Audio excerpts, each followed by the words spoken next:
Усім прывітанне, з вами Зміцер Лукашук, і мы абмяркоўваем падзею Беларусі за яе межамі ў нашым супольным праекце Еўрарадыё і Е-прамовы. Абмяркоўваць сёння будзем тое, што адбываецца найперш у краіне і ў беларускім грамадстве з прафесарам, псіхолагам Уладзімірам Янчуком. Добрый дзень, спадар Уладзімір. Добрый дзень. Можна вот ледзь не кожны дзень вас запрашаць і абмяркоўваць, таму што амаль кожны дзень дае падставы беларускі рэжым для нейкага такого псіхалагічнага асэнсавання таго, што адбываецца. Але давайте, можа быць, пачнем з такой тэмы, якую я пачарпнуў з вашага допісу у сацыяльных сетках. Зараз вельмі актыўна пазбаўляюцца ад нелаяльных ва ўсіх сферах, пачынаючы там дактары, навукоўцы, журналісты і гэтак далей, нават там на прадпрыемствах тое ж самае адбываецца. Да чаго гэта можа прывесці? Прычым гэтыя сферы, вот навуковую сферу ці медыцыну. Нет, так оно привело уже. Тут что значит привести? Тут на моей памяти вот такая деградация, она идет уже не первый десяток лет. И, в принципе, там была деградация такая безобидная, а сейчас ситуация, ну, будем говорить, такая экстремальная, и утопающие хватаются за соломинку, и, в принципе, в бой бросаются все резервы. А когда в бой бросаются все резервы, тогда нет представления о чем, о завтрашнем дне. Ведь вот я и вчера давал интервью, обсуждали мы проблему внутренней свободы, и я все время говорил о чем, что внутренняя свобода, она ведь связана с чем? Когда человек независим от этого места.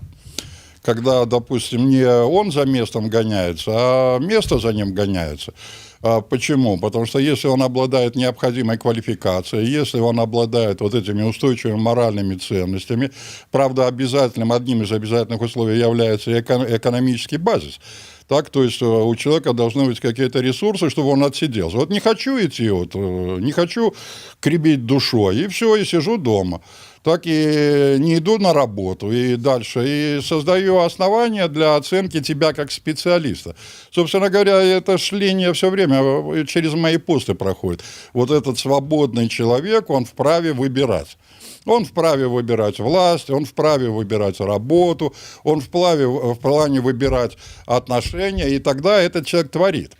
И, в принципе, вот эти процессы, ну, допустим, вот гонения на специалистов, они же ведь колоссальные последствия для будущего страны имеют. Не будет инженеров, некому будет конструировать. Не будет вот этой науки, некому будет конструировать. Не будет еще чего-то, некому будет вообще-то создавать. Ну, дальше не будет меня как профессора, но студент не поедет зарубежный, так? Некому. Ведь не на стены люди едут, так?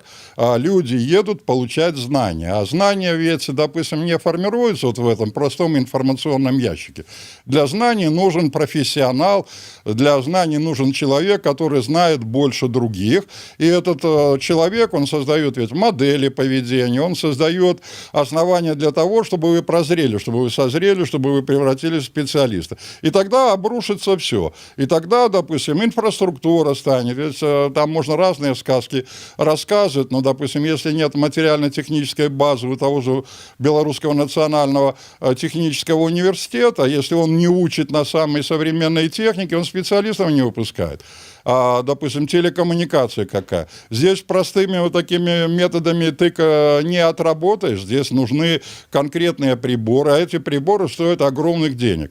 А для того, чтобы ты овладел прибором, здесь должен быть высококвалифицированный специалист, который показывает тебе, как этим прибором пользоваться, а этот высококвалифицированный специалист огромных денег стоит. И его потом за золото придется покупать даже для решения вот таких локальных проблем, допустим, а не говоря уже о проблемах глобальных. Ну и пост у меня был по этому IT-граду. Я для себя думаю, ну, господи, IT-град, ну, это же сказка, это же блеф, допустим. Для того, чтобы создавать вот это информационное пространство, для того, чтобы в этом конкурентном мире, где, извините, любая страна борется за что? За то, чтобы создать условия для кого? Для тех же айтишников. Та же Украина принимает специальное законодательство. Та же Литва в очень ускоренном темпе создает некую нормативную базу для чего? Для того, чтобы эти люди приехали. Стены они построить могут, инвестиций у них хватает, не хватает у него чего мозгов. И мозги для государства, для страны – это самое ценное. Это вот тот самый человеческий капитал, благодаря чему страна развивается. И тут ходить за пример. Вот Финляндия. Они же, допустим, после того, как Nokia рухнула, когда, допустим, инвестклимат упал, они же вложили огромные инвестиции во что? В кадры. Почему? Кадры, если здесь будут квалифицированные специалисты, эти специалисты будут выдвигать идеи. И реализация этих идей приведет к чему? Огромную прибавочную стоимость. Это не то, что вы купили под ключ какое-то оборудование, извините, запустили процесс вчерашнего дня, а вы вдруг получаете уникальную возможность изобрести то, чего нет. А если чего-то нет, допустим, тогда у вас конкурентоспособность возникает. И тогда вы считать умеете, вы планировать умеете, допустим, вы получаете возможность опережать других, а тогда вы привлекательны, и у вас качество жизни повышается. Спадар Владимир, хочу вернуться яшчэ да тэмы чарговых тэрарыстаў і тэрарыстычных актаў, якія раскрылі, выкрылі беларускія сілавікі. Я да чаго, вот глядзіце, спачатку што мы маем? Рыхтуецца замах на Александра Лукашенко і яго сям'ю, капаюцца погребы ў Гомельскай обласці, вязуцца 150 джипаў з кулемётамі і будуць прарывацца праз мяжу. Потым аэросамалёт, міжнародны самалёт, садзяць самалёт. І, ну, вот, все одно за одним, і зараз языказаронка, которому вот хотели отрезать. Вот как-то вот узровень, что это? Вот, вы можете вот с психологичного пункта гледжання вот гэтае пике у терроризме потлумачить? Ну, знаете, психологически, ну, я все время говорю, что, ну, с одной стороны, печально, а с другой стороны, вот я как человек, ну, хорошо знающий социальную психологию, вижу, вот, что эти процессы все психологические. По существу, допустим, идет вот эта масс-медийная атака на обывателя.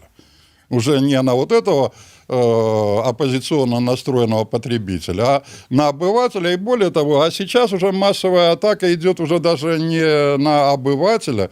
Я совершенно полностью согласен с Карбалевичем. Атака идет на кого? Уже на приближенного. Дабы приближенный все-таки понимал, что все, дороги назад нет. И надо сражаться до последнего патрона, и надо прижиматься к стене, а для того, чтобы прижиматься к стене и отстреливаться, необходимо еще что? Вас запугать. Правда, я себя ловлю на мысли, ну и, допустим, вот этот же ресурс, он исчерпался уже давно, вот с того самого погреба. Ну, уже жертва, как говорится, ну, куда выше? Уже выше жертвы нет. Ну, и разве сравниться может озаренок, будем говорить так, с высшим лицом? Поэтому забывается при этом, что потребитель к этому привыкает, и он не пугается. Может быть, Крывитрова было добавить, вот показать отрезанный язык. Ну, знаете, и все равно не сработает. Все равно не сработает. Почему? Когда, допустим, один и тот же прием, а в данном случае вот эта пугалка, начинает работать, включается механизм психологического прививания или психологической инокуляции, в соответствии с которым, опять-таки, человек, столкнувшийся с чем-то, он привыкает. И вот эта действенность вот этого адресного информирования вообще эффект теряет. И более того, контрэффект начинает срабатывать, и вы этот контрэффект видите в тех же сетях, когда начинаются вот различные, будем говорить так, комментарии, когда начинаются, опять-таки, смешочки, когда начинается трэш. Так, и люди вдруг как раз демонстрируют, не пугает, не работает. Поэтому если, допустим, кто-то, а я надеюсь, так сказать, нас с вами слушают, и в том числе люди, принимающие решения по поводу вот этих пропагандистских атак, уважаемые коллеги, уже ресурс вот этих страшилок, он уже исчерпан. А новенького ничего нет. Так? И поэтому уже никакие пугалки, и можно, конечно, вот эту стратегию, допустим, ну, в том числе советских времен, допустим, вот эти заговоры на производстве, заговоры еще где-то эксплуатировать, но эффекта не принесет. Почему? Потому что уже сформировано очень четкое осознание вот этой целевой аудитории того, что на самом деле кроется для вот этой, за этой массовой пропагандистской кампании. А ведь я все время говорил, что манипуляция работает когда? Когда когда ты не знаешь цели манипуляции. Как только ты с целью манипуляции знаком, эффективность вот этой манипуляции, она сразу же исчезает, и более того, начинает работать вот этот контрэффект. Але калі вот дакладней ёсць такое меркаванне у военного эксперта Егора Лебедка, што могуць все ж таки пайсці на эскалацыю вось гэтай напружанасці і стварыць нейкую такую военную заварушку. Ну вот на мяжы з Літвой что-нибудь такое зараз там напружана. Знаете, Дмитрий, я с удовольствием прочитал интервью Лебедка, и, в принципе, я так всегда уважительно относился к нему как к аналитику и прочее. Могут, все могут. И, в принципе, я многим вещам не удивляюсь. Почему? Потому что кадровый аналитический потенциал вот этих людей, которые решают эти задачи, он-то мне хорошо ведом. И потолок мне хорошо ведом. Мы-то обсуждаем тему, эффект какой будет. Никакого эффекта не будет. И более того, допустим, я уже не хотел бы вдаваться в последствия. Более того, если что-то еще завернется, так и вот эта часть, будем говорить так, сторонников вообще заволнуется. Тут же борьба идет за кого? За вот этих оставшихся людей, еще верящих вот что-то. Но я даже я как-то сомневаюсь, что они верят во что-то, но, по крайней мере, вот запуганных и устрашенных, и не хотящих что-то менять. А почему? Они худо-бедно привыкли вот к этому способу существования в сложившемся пространстве и используют вот эту очень хорошо известную и отработанную стратегию обыяковости. Авось пронесет, авось, так сказать, меня не тронет, а эти, ну, черт с ними, так сказать, и так далее, и так далее. Но сейчас мы сталкиваемся с ситуацией, когда даже вот этот обыватель на себе начал ощущать издержки вот этих процессов. Ехать ему некуда, опять-таки, проблемы дальше. Он в магазины ходит, видит, цены растут, и, допустим, пусть там доллары сдерживаются, допустим, но мы же очевидцы чего? Что, допустим, стоимость продукта возросла в ряды. И зарплата, опять-таки, какая была, такая и осталась, а покупательная способность начинает на глазах падать. А вот когда, допустим, вот эта покупательная способность начинает падать, вообще дискомфорт возникает. И тогда возникает, ну, проблема какая? Кто виноват? И так, ну, хорошо, вот врагов мы победим, выиграем молниеносную вот эту локальную борьбу, опять-таки, консолидируем мы кого-то, не консолидируем, наш кошелек еще станет меньше. И более того, вот людей уже верящих абсолютно во что-то очень мало. Ну и по даже наблюдениям за той аудиторией, допустим, за той целевой группой, которая собирается, которая, так сказать, иногда выходит в поддержку, они же кнопочные люди, им сказали, вышли, допустим, не сказали, не вышли. И более того, надо провести серьезную пропагандистскую работу для того, чтобы они все-таки вышли. И уже, так сказать, в сознании какое-то волнение есть. А выходить, не выходить. Более того, допустим, вот этот эпизод с отрезанием языка, ну, там уже, как говорится, бог судья вот этим авторам этого сценария, он же ведь на самом деле тоже контрэффект имеет. Почему? Потому что худо-бедно, вроде с одной стороны испуг работает, так? Что могут язык отрезать, вот эти террористы вокруг бегают, а с другой стороны все-таки вероятность-то не исключается, так? И даже вот этим, допустим, пропагандистам. И он понимает, что язык могут отрезать. А дальше какая дилемма? А лучше языком не шевелить. Или шевелить менее интенсивно. И он уже начинает задумываться, так сказать, не более рьяно. Тут же всегда проблема-то какая, допустим, вот эти пугалки, они рассчитаны на то, что человек будет активно сопротивляться. А на самом деле, допустим, контрэффект какой? Он не сопротивляется, он начинает очень осторожно даже демонстрировать лояльность свою.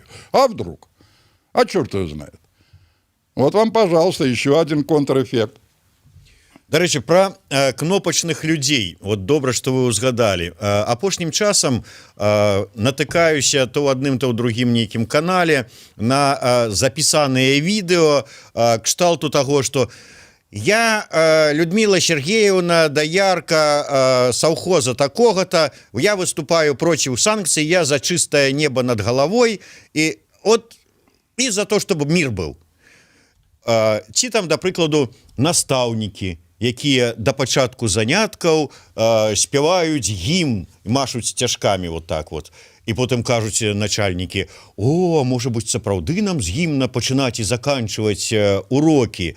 Вот што гэта? І тут два нюансы. Першае, вот калі б у вашу падтрымку да прыкладу, запісалі такі відэазварот, якая была ваша рэакцыя? Вот як вот улада рэагуе, бачучы вот такія запісы? Нет, ну, мы же и в прошлый раз разговаривали с вами на тему, что телевизор для кого? Для одного зрителя. Так, и вот зритель посмотрел, это вот восторженная масса, еще что-то. Там же самое интересное начинается после чего?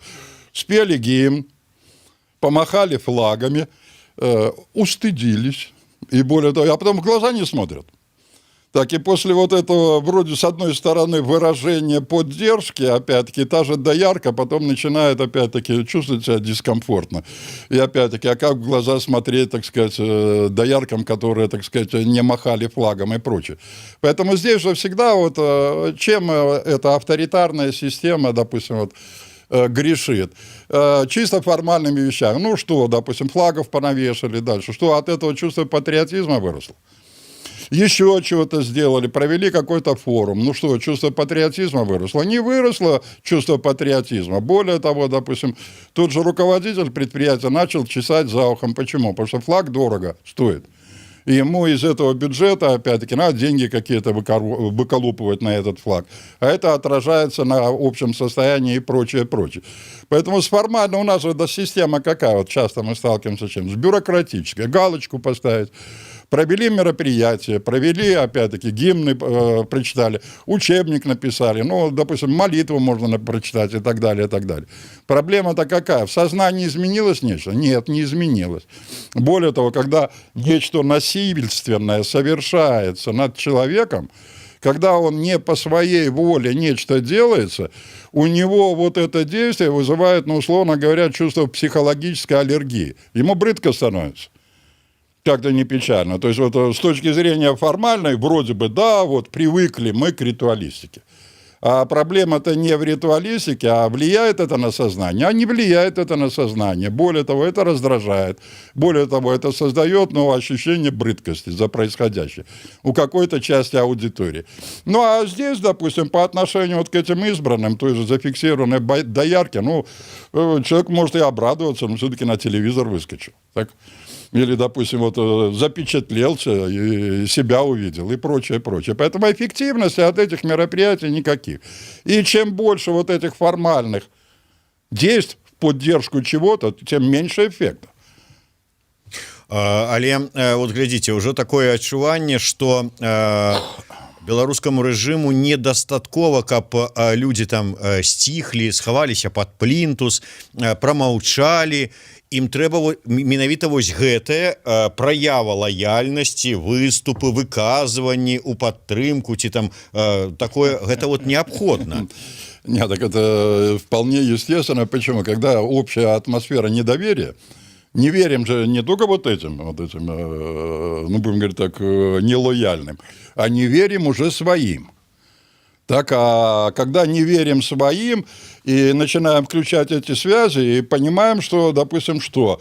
А вот нет оснований для убеждения в чем? Что он лояльный. Вот он молчит, а вы же не знаете, что у него в голове. Так, а если вы не знаете в голове... Протест намолчить. Да, вдруг у него протестная, так сказать, вот мысли у него бродят и так далее, и так далее. Ну, а как, допустим, узнать, есть это или нет? Заставить говорить. Это ж я и в прошлых своих комментариях говорил, допустим, вы можете менять все, что угодно.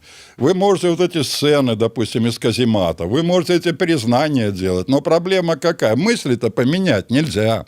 Так в голову-то не залезешь, рентгена нет. И, допустим, вы можете включить вот эти все наблюдательные камеры, вы можете, так сказать, фиксировать нечто. Но, к счастью, ну и, в принципе, в такой отдаленной перспективе нет возможности выяснить, что происходит здесь. Поэтому, когда есть неуверенность, когда есть неопределенность, надо демонстрации. И часто по отношению к чиновникам такой тест: а почему вы не говорите? А почему вы не выступаете на митингах? А почему вы студентов не убеждаете в чем-то? А почему вы не делитесь? А почему вы не утверждаете вот какие-то, так сказать, тезисы в поддержку? Но смею заверить, если вот хор пойдет вот таких утверждений и прочее, прочее, опять-таки реакция будет как-то не печальная какая? Противоположная. Так, во-первых, это формальный процесс, это вот я знаю, как так сказать, руки помыл. Так, раз руки помыл и все. Але наколькі лёгка это вот человеку, так подумаешь, ну пойду я скажу, ну это ж фармальнасць, ну выкажуся ў падтрымку там за чыстае небо, за тое, каб санкцыі не было, а потым ну помыю руки и все. Нет, так если такая категория людей дальше, допустим, на кухне он будет говорить другое, но там проблема-то другая, психологическая. Вот чем больше меня наклоняют, тем больше у меня созревает так протестность. И на самом деле контрэффект заключается в чем? Вот эти люди колеблющиеся, ну худо-бедно, так сказать, сохраняющие лояльность такую, молчащие, сохраняют внутренний комфорт. Почему? Вроде бы, ну вот, а вы понимаете, вот помните, мы обсуждали этот тезис, так сказать, закатывают глаза, что вот в нынешних обстоятельствах я вот не могу, там еще что-то, а теперь его заставляют что? Прилюдно говорить нечто. А это же внутриличностный конфликт, и, смею вас заверить, 80% населения, опять-таки, они не согласны со многими вещами, но они занимают вот эту позицию, так сказать, не высовывайся. Не высовывайся, а то это может быть чревато какими-то последствиями. Работу, допустим, потеряю, еще что-то и так далее, и так далее. А теперь мне говорят, что высовывайся. А если ты не высунешься, это индикатор чего? Что ты не лоялен. А если ты не лоялен, тебя уволят. А проблем, последствия-то какие, допустим? Там же вот мы начали эту тему, допустим. А я худо-бедно специалист. Но дальше, опять-таки, тезис у власти очень простой, что, допустим, незаменимых нет. Хотя я все время протестую и говорю, что незаменимых нет, это для вас нет. А, допустим, вообще для вот этого производства, для науки, для здравоохранения незаменимых очень не хватает. Почему? Тут в силу обстоятельств в этой стране специалистов высочайшей квалификации вообще мало. И, допустим, вы забрали этого человека, допустим, вы лишили его работы, раз, вот этот участок оголился. Ну, там можно разные сказки рассказывать. А сегодня, допустим, специалист-медик, это уже уникально. Вот, допустим, по какому-то конкретному вопросу, и даже в рамках города Минска, человек чуть ли не 15 километров едет для чего? Для того, чтобы добраться до этого специалиста, который разбирается в этом. Он приходит в поликлинику, там, ну ладно, город, бог с ним, а он приходит в регионе, был недавно, а в регионе вообще специалистов нет. Дальше, ну и дальше. А специалист очень красивый, допустим, он только что пришел со студенческой скамьи. Дальше. И я встречаюсь с этим специалистом, он шпаргалку смотрит.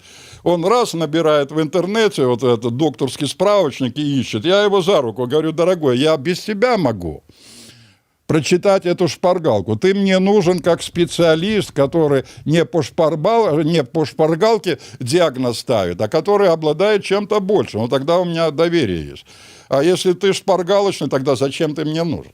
Дарэчы, вот я выбачаюся, што перабываю, вот гэтая сітуацыя мяне вельмі цікавіць з таго пункту гледжання, што ну ладно, у якога-нибудь там вышэйшага кіраўніцтва, у іх ёсць свае лечкамісіі, у якіх там захаваліся лаяльныя і нармальнай высокай кваліфікацыі дактары, а для астатніх, для чыноўнікаў, для ОМОНаўцаў, там, для участковых милиционеров, для вот этих вот тых, хто записываюць, машуць флажками там за чистое небо, вот они приходят у звычайную поликлинику.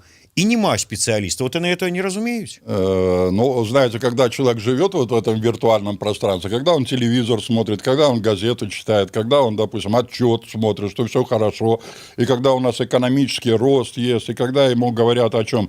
О прогнозах. А не хотите на Запад, мы на Восток, и так далее, и так далее. И когда у тебя нет критериев, а критерии это что? Это знание, это обладание опытом. Ты говоришь, да, ну что, какая разница? Не хотите с Западом, будем на Восток и так далее. А такое понимание тонкое, что инфраструктура нужна, что Восток опять-таки хочет куда? Не в Беларусь он хочет, а Восток хочет на Запад. И все вот эти ниши заняты, и когда у вас нет вот таких критериев для оценивания реальности ситуации, вы живете в этом виртуальном пространстве. Но вся штука такая заключается в чем? Вот он, бомонд. Но выполнять-то должен кто? А бить кто будет? Не глава, не министр, а бить будет конкретный Иванов, Петров, Сидоров. А дальше, а воять будет тоже конкретный Иванов, Петров, Сидоров, а он в поликлинику, а он в лечкомиссию недоступен. И более того, допустим, лечкомиссия – это вообще удел для избранных. И он, более того, стал вообще локально избранным. Если раньше в Лечкомиссию попадали люди, ну, такие, будем так, со стороны, то сейчас и они не попадают. Он идет и сталкивается с проблемой. Этого нет, этого нет, этого нет, этого нет. И это добавляет вот того сомнения, и это добавляет, опять-таки, вот то основание для чего? Для вынесения суждения о том, а куда мы идем, а что будет завтра. Не. Добавляют. Будзе гэта виноватые все вот это захад своими санкциями и вот гэтые вораги, которые вот тут вот это все не, это, знаете, работает когда я захожу в магазин и там есть товар, это работает, когда я прихожу в поликлинику, там худо-бедно очередь есть и есть врач, а это не работает когда, допустим, нету. И меня уже не интересуют враги, а меня интересует вопрос: нету. Дальше меня интересует вопрос: денег нет.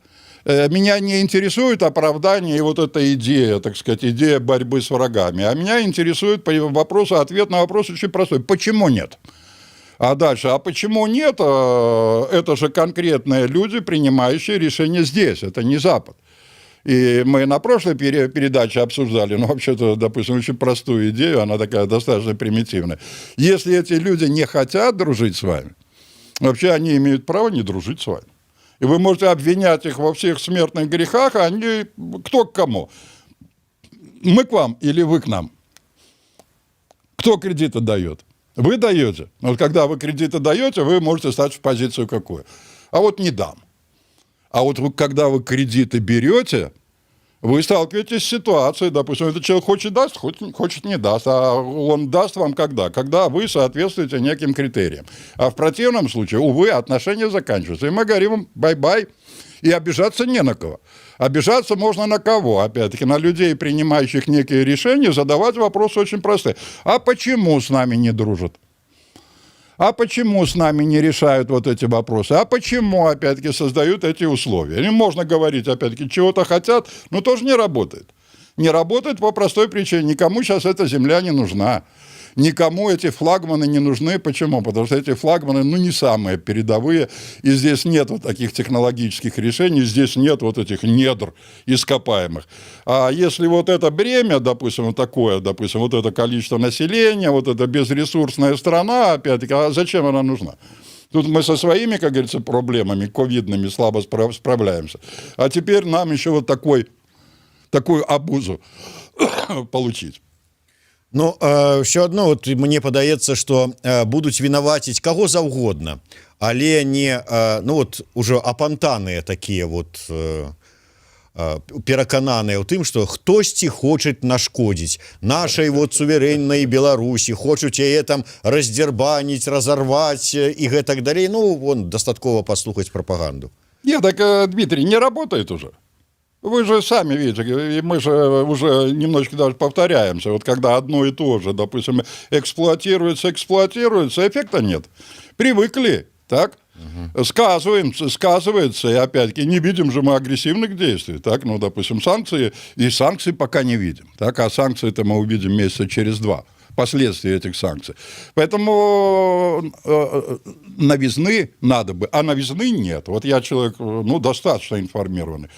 В силу любопытства я очень хорошо знаю, как работают спецслужбы, причем я думаю, что я даже знаю гораздо больше, чем, допустим, представители наших спецслужб. Почему? Потому что я читаю.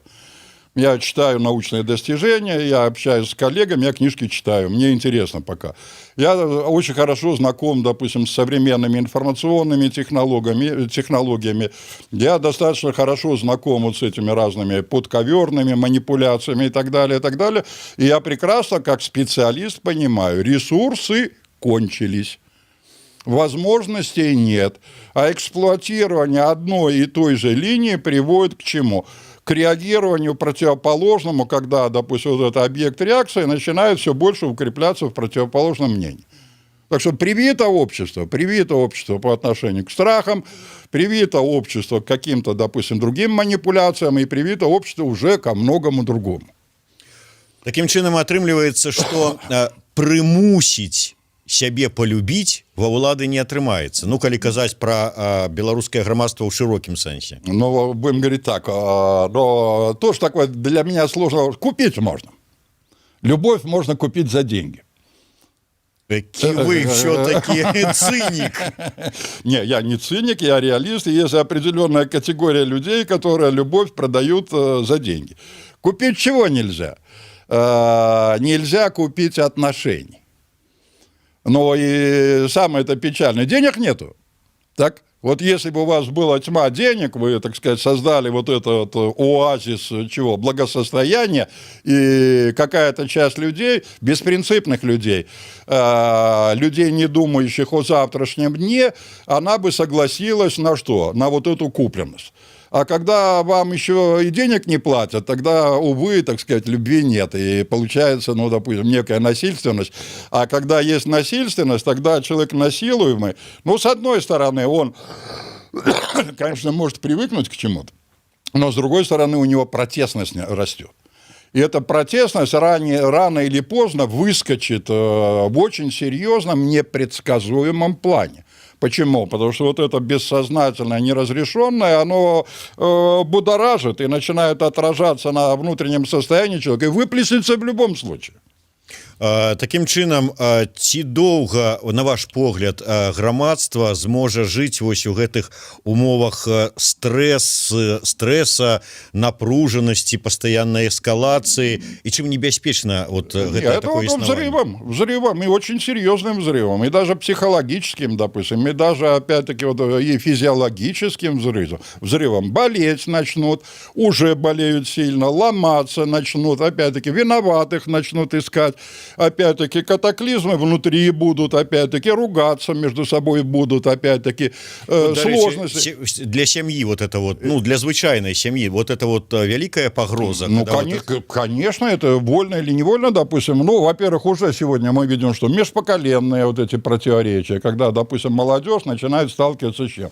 С увещеванием этих родителей, так, которые говорят, да не высовывайтесь, не вылазьте и прочее, прочее. А молодому человеку очень сложно объяснить, так, сложно понять, а почему не высовываться. Дальше, опять-таки, и проблема какая? Надо объяснить, что черное – это белое. Ведь многие вещи, которые происходят, они как раз через эту призму, черное или белое. А как вы ребенку скажете, что ложь – это хорошо? Так, дальше. Ну, если вы объясните, если вы вобьете, что ложь – это хорошо, ну, тогда у ребенка ведь формируется схема какая? Лгать можно вам. Тут вот я почему говорю, что это ваше завтра. И, допустим, человек, сохраняющий моральные ценности, на самом деле сохраняет свое будущее. А человек, который вот этими моральными ценностями вот так распоряжается, хочу покажу, хочу не покажу, он же вообще не гарантирован по отношению к завтрашнему дню. Вот вы надеетесь, что ваши дети вас будут поддерживать, когда вы станете старым и немощным, а дети вот в силу вот этой логики, они скажут, да пошел ты, а зачем ты? Ты помнишь, опять-таки, вот ту твою позицию, а ты чему нас учил? А учил, что это можно, опять-таки, что ноги о людей вытирать можно, опять-таки, что насиловать можно, что это можно и так далее, и так далее. А почему? А почему к тебе это нельзя? Поэтому, уважаемые, дорогие сограждане, помните, вот это любое отклонение от моральных ценностей вам же персонально выскочит боком. Но не сегодня, так завтра выскочит. И если вы соблюдаете те самые моральные ценности, если вы строите человеческие отношения, то вы, по крайней мере, ну, не обречены, это, наверное, неудачно, а вы все-таки будете жить в обществе с моральными ценностями. А если вы не будете сохранять и тиражировать этих моральных ценностей, вы будете жить в обществе аморальном, со всеми вот этими издержками. І мне просто вот выскочила из головы, зараз шукаў інфармацыю, не знайшоў, але вось буквально учора ці заўчора стала вядома, што адзін з таких знаных выкладчыкаў аднаго з сталічных універсітэтаў вымушаны быў сысці з працы пасля даноса на ягоных же студэнтаў. Вот гэта што? Нет, это нормально для людей, у которых нет моральных ценностей. Это, допустим, та категория людей, которая хочет выслужиться. Забывая о чем? Ну, выслужиться ты выслужишься, опять-таки, а дальше что? А дальше что? А, допустим, вот ты предал это, ты сделал это, а дальше что? Ну, во-первых, предадут тебя, так, в будущем. А дальше, допустим, если вот эта система стоит на таких зыбких основаниях, а ты ж ведь станешь, ну, будем говорить так, в том числе членом этой системы, А, допустим, доносительство, оно ж, ну, что греха таить, оно достаточно характерно, допустим, и для этого общества. Это мы привыкли жить вот в таком, допустим, несколько иллюзорном состоянии, что люди чистоплотные, люди моральные, люди еще какие-то. А, увы, много людей вот таких, допустим. Но ты донес, на тебя можно донести. Ну і на завяршэнне вось пытанне ад нашага гледача. Спадар Владимир, выбухі ўнутры грамадства, але прадстаўнікам улады што з таго? Як гэта перашкодзіць ім далей утрымліваць уладу? Не, ну, слушайте, допустим, мне все равно. Нервничают, волнуются, и ведь эти все, допустим, вот эти инспирации, ведь все вот эти интенсификации, ведь все вот эти, допустим, средства, которые используют, они индицируют, являются очень четкими индикаторами чего? Плохо, боимся, опять-таки напряжение нарастает, и вот все эти лихорадочные, чем больше лихорадочных движений, тем больше, опять-таки, раздражений для вот этой элиты. И смею вас заверить, что, допустим, на самом деле тревожатся гораздо больше они, чем вы.